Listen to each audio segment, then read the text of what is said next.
پاس اس کا ریکارڈ موجود ہے لوہے محفوظ میں، اور کرامن کاتبین بھی اس سے برابر لکھ رہے ہیں۔ وہاں انکار کی کوئی گنجائش نہیں ہوگی۔ وہاں چھپنا چاہو گے چھپ نہیں سکو گے، وہاں بھاگنا چاہو گے بھاگ نہیں سکو گے۔ میرے بھائیوں، ہم تو ناچنے گانے والے تھے، اللہ پاک نے کہاں گندگی کے ڈھیر سے اٹھایا، کہاں انبیاء والے کام میں بٹھا دیا، اور آج لا کے آپ لوگوں کے سامنے کھڑا کر دیا۔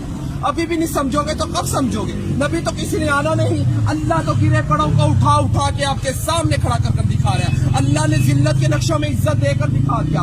ہمیں تو جائز نجائز، پاکی نپاکی، حرام حلال کی پہچان ہی نہیں تھی۔ ہم لوگ تو سمندروں کے اندر تھے، آپ لوگ تو کنارے پہ کھڑے ہو۔ ہم تو اندھیروں میں تھے، آپ لوگ تو روشنی میں کھڑے ہو۔ ہم تو بے عقل تھے، آپ تو عقل والے ہو، مگر اللہ پاک بے عقلوں کو عقل دے دے کے بھیج رہا ہے۔ ابھی بھی نہیں سمجھیں گے تو کب سمجھیں گے؟ اللہ کہے گا میں نے علماء بھیجے، دین کے دائی بھیجے، مفتی بھیجے، قاری بھیجے، حتیٰ کہ ناچنے گانے والوں کو بھی ہدایت دے کے آپ کے سامنے کھڑا کر دیا تھا، اور وہ بھی یہی کہہ رہے تھے لوگوں اللہ کی طرف آ جاؤ۔ وہاں کوئی عذر چلنے والا نہیں، اللہ دنیا میں سارے عذر پورے کیے جا رہے ہیں۔ اگر آپ لوگ دین کا کام مقصد بنا کر نہیں کریں گے تو اللہ ہم جیسوں سے دین کا کام لے گا۔ اللہ کسی کا محتاج نہیں ہے، ہم سب اللہ کے محتاج ہیں۔ ابراہ کے لشکر کو اللہ پاک نے پرندوں کے ذریعہ، ابابیل کے ذریعے ہلاک کیا اور بیت اللہ شریف کی حفاظت فرما کر دکھائی۔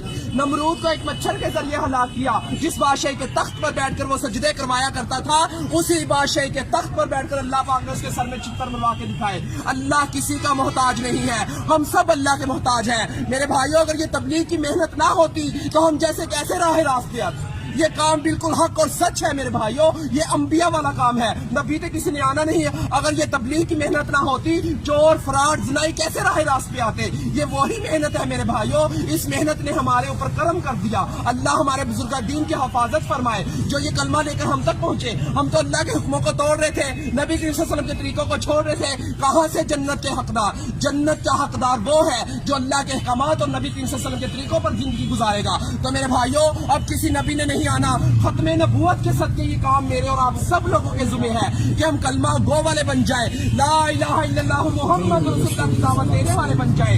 ہر نگری نگری، بستی بستی، گاؤں گاؤں، شہر شہر، آل ٹو ورلڈ اس کلمے کو لے کر جانا میرے اور آپ سب لوگوں کے ذمہ ہے۔ تو میرے بھائیوں، اللہ کے حروف 4، محمد کے حروف 4، آسمانی کتابیں 4، بڑے فرشتے 4، نبی کریم صلی اللہ علیہ وسلم کے دوست 4، خانہ کعبہ کے کونے 4، امام 4۔ اسی وجہ سے بزرگ کہتے ہیں پہلی فرصت میں 4 مہینے لگا کر اس کام کو سیکھیں اور زندگی کا مقصد بنا کر چلیں۔ سیکھنے کے لیے 4 مہینے، کرنے کے لیے پوری زندگی، پھرنے کے لیے پوری دنیا۔ تو میرے بھائیوں، سیکھتے سیکھتے کرنا ہے اور کرتے کرتے مرنا ہے۔ تو میرے بھائی، یہ دنیا ہمارا امتحان ہے، عبادت ہماری پہچان ہے، اور دعوت اللہ ہمارا کام ہے۔ ہم تو اس کام کو کرنے کے لیے موت تک ارادہ کرتے ہیں۔